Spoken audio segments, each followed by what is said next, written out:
আসসালামু আলাইকুম, কেমন আছেন সবাই? আশা করি ভালো আছেন। তো এই যে আমার হাতে আছে একটা আপেল। অনেকে আছে যারা হচ্ছে আপেল ছুঁইলা খাইতে পছন্দ করেন, যদিও আপেল উপরের খোসা আছে আমরা সহকারে খাওয়াটাই ভালো। তারপর অনেকে আপেল চুইলা খাইতে পছন্দ করেন। তো এই যে দেখেন, আমি একটা মেশিন নিয়ে আসছি। এই মেশিন দিয়ে কি সুন্দর একদম ইজিভাবে আপেলটা ছুলি আপনাদেরকে একটু দেখাই। দেখেন এই মেশিনে আপেলটা দেওয়ার পর আপেলটা কি হয়। তার জন্য হচ্ছে আগে আমি আপেলটা মেশিনে গাইতে নিতেছি।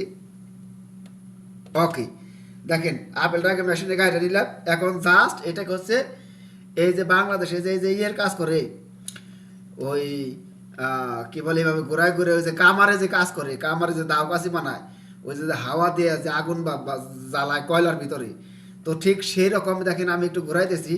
দেখেন আপেলটা কিভাবে চলা হয়, শুধু একটু লক্ষ্য রাখেন। এই যে দেখছেন, দেখেন এক টানে চলা চলা যাবে আপেল।